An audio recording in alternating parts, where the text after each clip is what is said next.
been super busy, getting a lot of stuff done. I wish that I was better about remembering to take out my camera to get some footage of it, but we have honestly just been working so hard to get so much stuff done with the garden and for the chickens that I haven't really been very good about capturing it. But if you have any questions about anything as we're going through, some updates of what's going on around here, definitely shoot me a comment or a message, and let me know, and I'd be happy to share more information about how we did what we've been doing. But as always, it's a bit of an adventure and an experiment, and yeah, let's go take a look at all the work that we've been doing. I have to keep an eye on my phone all the time because Amelia's almost ready to get off the bus, but bam! In-ground garden! Yay! So we actually had all of these cinder blocks just down at the end of our driveway, just kind of in a junk pile. And we asked Nate's uncle across the street if it was okay if we took them. So we're using them just to kind of outline the in-ground garden, helping to keep the grass contained so we can weed whack right against it. But this big pile of dirt that was here is now gone. So we still need to put down some grass seed to hopefully try and make this look a little bit better, but I'm pretty pumped about that. I've put some violas in these front corners and then 2 different kinds of sunflowers in every other hole along the back. I didn't really have enough dirt to fill every hole. I thought that I would do that would be fun, but then I realized like that's a lot of holes. So we're not doing that. But yeah, I'm not sure about this soil. It's all just topsoil. I did throw in some fertilizer as I planted the 2 zucchini plants back there, but this whole in-ground garden is potatoes, different varieties of zucchinis, summer squash, the winter squash varieties. In the back corner is corn, and in the front corner up here is mostly pumpkins. I do also have some glass gem corn, which is, you can't eat it, but it's just ornamental. It looked really cool. It's like multicolored. So I'm excited. I hope that some of that comes up, and I can just use it for decorating this fall. So let's go take a look at the garden. So last we saw, we had the arched trellises up, but we were still looking for something to do for the vertical trellises. So we now have those in, and all of our tomato plants are on them. It's a similar kind of material to the cattle panel, but I don't even know what it is. It's in with like the concrete and stuff. Nate got it for me, so it's kind of got like a rusted patina look, but I like it, and hopefully it will do the job. So this front bed is my mystery tomatoes. I know that the one on the end is a rose tomato. That's the only one I can identify because its leaves are so different. They don't have those ragged edges, they're smooth.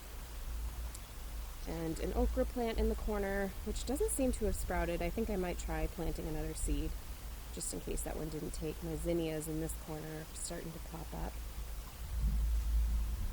I threw in my wind chime that I had made with my mom. My mom and her coworkers put on a crafting event once a month called Craft on Tap, and it's a fundraiser for the hospice house. And this was one of the crafts that we did one Thursday night. It was actually my mom's design and idea, so I really love it. I love like just listening to it, and it's just kind of quirky and different. On this trellis, I did end up having to pull my starts, well, it was on this side, my starts of cucumbers. They just were like withering and dying, so I re-sowed some seeds. I've got cucamelons on that side and national pickling on this side. And then on this trellis, I did some beans, some whole beans. And then I've got my row of dill. And then all throughout here, I planted green beans, mostly green beans, but a few yellow ones as well. And they just started to come up today. And it's so weird. I've been outside in the garden working all day, and I swear this morning they were not this big. It's just crazy. A little bean. And then along the back, I have planted more whole beans. The radish bed is looking good. To build the trellis. Those turnips are growing awesome, and the radishes are like crazy how fast they grow. I'm not generally a huge radish fan, but I'm trying again. I've only ever eaten them raw, and I'm not really into like that kind of peppery flavor. But these are white icicle radishes, so I wonder if they'll be different. And I've also heard that roasting them really changes their flavor, so we're gonna give it a try. But these are just fun to grow, if nothing else, because they are so fast. Got my eggplants in today. So the little ones in the front are the long purple eggplant, and then the 3 bigger ones are a classic eggplant. I really love eggplant. I know nobody else in my family does. So I'll be eating a lot of eggplant this summer. But I'm hoping that it's warm enough for them. I know that they shouldn't really get anything below 45. I'm hoping that we're not going to drop down below 45 again. We've had weird weather with really, really nice days, and then like 3 or 4 days of just cold and rainy, and yeah. The strawberry bed is still nothing. Someday. But on this one, we have another trellis, so I got those tomatoes in. Again, my kale is looking awesome. That's the scarlet kale, it's like purple. And then my regular kale is coming in behind it. But these are the Floridade. I don't know if I'm saying that right. Ace 55. My Brandywine, these are Brandywine Black. Are not looking super happy, but we'll see. And then these ones are the Hillbilly. So they all look pretty happy. On this bed is the cabbage and Brussels sprouts that are looking great that I got from Longfellow's. I've got some purple broccoli going in there.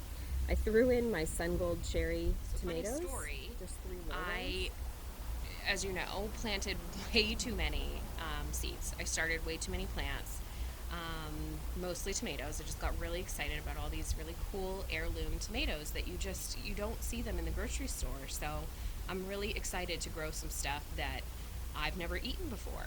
But I really overdid it, especially with the cherry tomatoes for some reason, and I don't know why. I mean, Amelia and I really like cherry tomatoes, but not to the extent that I planted these plants.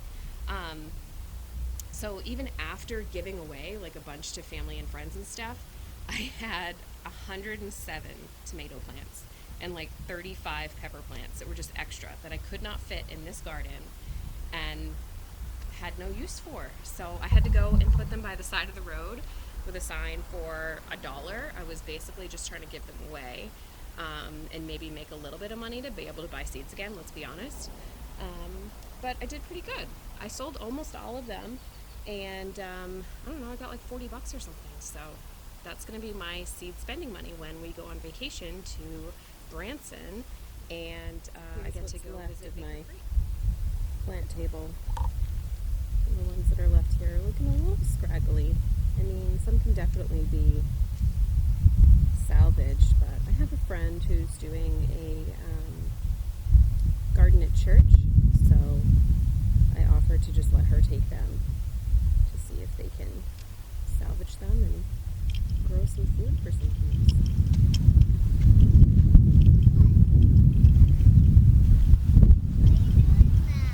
Nothing, they just look cute.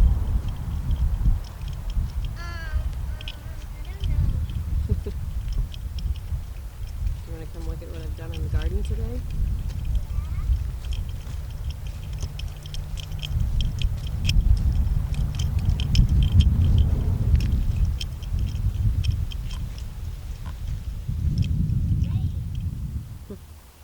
So where were we? I think failed to mention this side of the trellis. So this is more cucumbers. I have the Muncher cucumber on this side, and then one white wonder, oh that's what it's called, and a little leaf, which is a pickling. So again, I had to rip up the ones that were in there before they just died. Same thing with the melons. This is all cantaloupe on this side, because my girl Amelia loves her cantaloupe, right? And then this bed I got all full of peppers. So I have some big red on the end, purple peppers in the middle, pepperoncini on the other side, and then green peppers along the front. So far they all look really pretty happy. my purple peppers were the only ones that took like a lot of sun damage, sunburn, but Mama,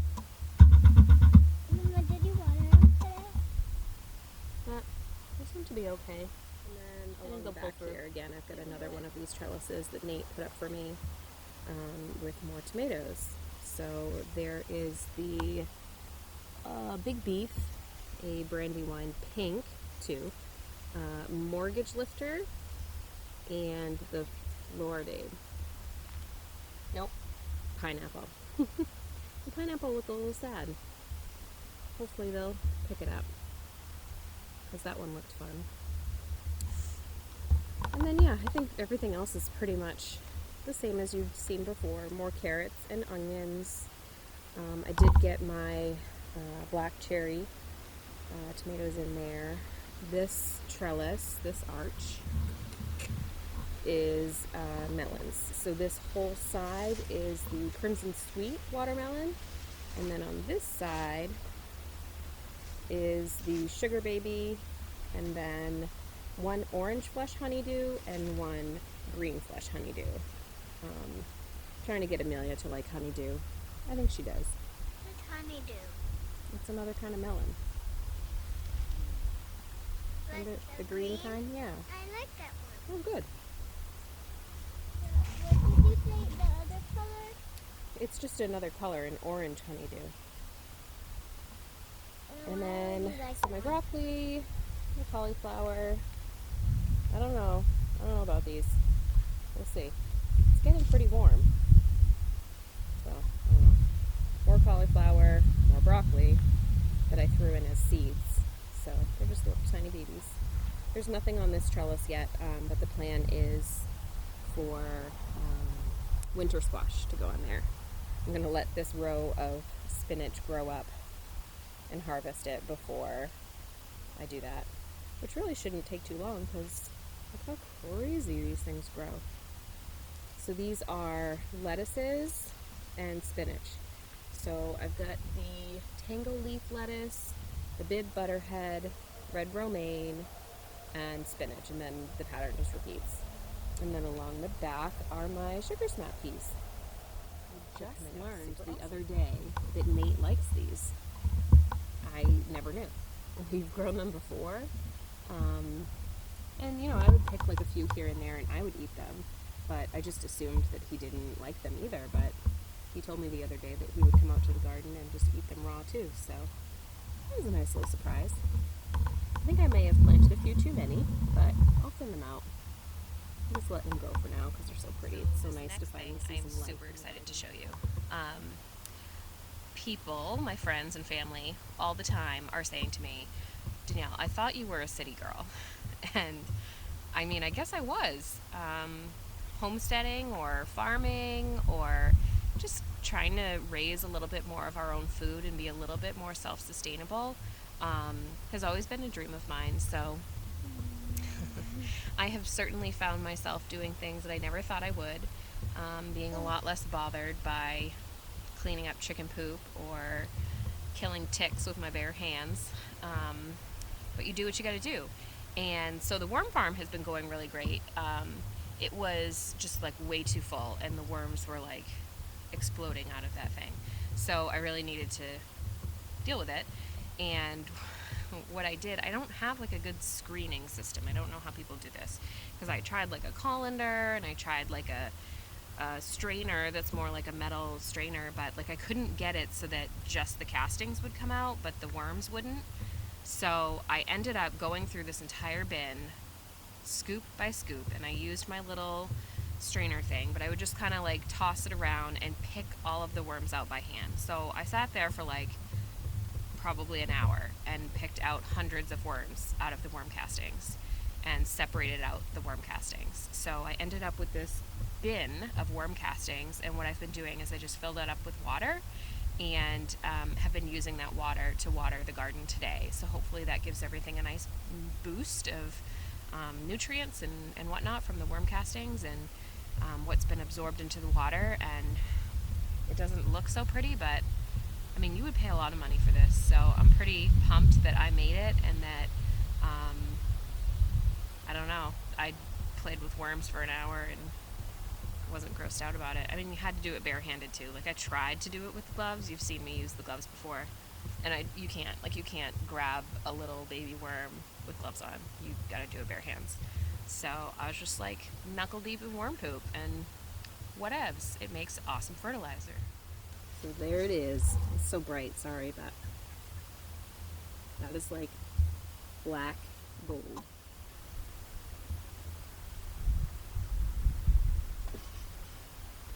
My plants, my veggies, and my flowers are gonna love it. And then last thing, real quick, before I have to get inside and shower and not look like this, my little brother-in-law is graduating from high school today, which is super weird, because when I first started dating Nate, I think he was like 5 years old, maybe. He was a little kid. So I've had the opportunity to watch him grow up, and now we get to go and celebrate his graduation from high school. So I'm really pumped about that. Anyway, here's the chicken coop with the beautiful flower boxes that Nate finally hung up. All of Nate's bee stuff is in that shed, so it's such a mess, but those boxes are filled with honey, and I don't know if you can see. It scares me a little bit to go that close, but it is just so warming.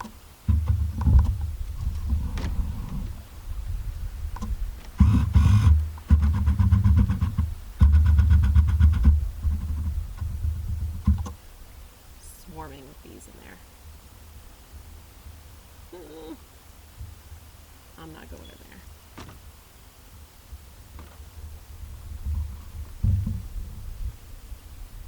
But hopefully they're collecting lots of honey.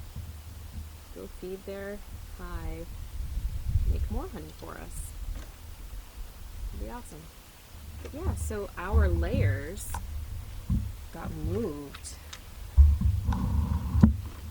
Moved into this coop. Here they are. Hi, girls. Hi, girlies. So they are definitely much happier. They were in this tiny little dog kennel because I had to keep them separated from the meat birds. I felt bad. Now they finally have this whole coop to run around in. We bought this thing off of Facebook. I don't know why it's so... I don't know what their chickens were doing. Why is it so gross? But whatever. Chickens don't care. Careful, baby. There's chicken poop up here.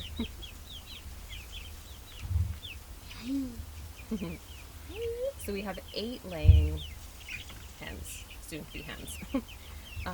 2 buff Orpingtons, which were my total favorite last time we did egg birds. 2 barred rock, which are new to me, but I think they're just gorgeous. 2 Americana, which I really wanted to do for the blue eggs that they lay, and then 2 black sex-links, which we had last time too, which were also just really good birds and good layers. So they're out here now, and it's nice and toasty in here. They've got much more room to move around. As soon as we let them in here, they were like running back and forth and flapping their wings and flying everywhere. They've been perching up on the windowsill. So we've got them all locked up right now. Windows open, but But they won't jump up. no, they won't jump up, but they're enjoying their space, They're like, why is fresh air. Why is the wall like blocking our excitement? So can you stop? Stop. We're still going, Emma. Here are our meat birds. I can't believe they're still over here when I was there. So we've got 18 of them. They're Cornish cross. And they really needed to get out of the basement. So they seem to be much happier out here. We were not sure how big we needed to build this thing. I think it's like 4 by 8, maybe a little bit bigger than that. But it's way more than enough space for 18 birds. So good news, we can do like 40 next time. They smell terrible. Yeah, it smells terrible. Yeah. But it will be nice when we have a freezer full of our very own chickens that we raised. We know what kind of conditions they grew up in. Instead of getting it from a store, it's easier to make your own. Well, I wouldn't say it's easier, but it's definitely better for you. Yeah. Then we know that these birds had a good life. Plenty to eat. Nice and comfortable, lots of room. It's crazy how fast they grow. But yeah, this is the chicken tractor that Nate built out of PVC pipe and zip ties and some chicken wire and this old tarp that we had the dirt on that kind of got ripped up in that process, so he was able to salvage a piece of it to cover it so that they have shelter from the rain and the sun. They still get sun throughout the day, but it's just nice for them to have some shade and stay cool. I check on them throughout the day and they pretty much sleep all the time, but they were in this stock tank, so I mean, that to that, they're much happier. That's a funny little door, and you can see that they associate us with food because wherever we are, there they come. We just eat and eat and eat. And soon when we do other videos with these, they're going to be a lot bigger than this. Mm-hmm. Tied up with that blue. So that's all for today. I'd really like to try and be better about doing these vlogs, if you will, more frequently, or at least more consistently. So I'll try to do that, but it has just been a major push to get stuff done around here on the Eaton Homestead. So I hope you have a great week. Weather is just beautiful up here in Maine, so if you're local, I'm sure you're feeling the same way I am, that we waited nice long winter for this, and I'm just trying to soak up every minute of it. So I hope that you do too, and we'll talk to you next time. Bye.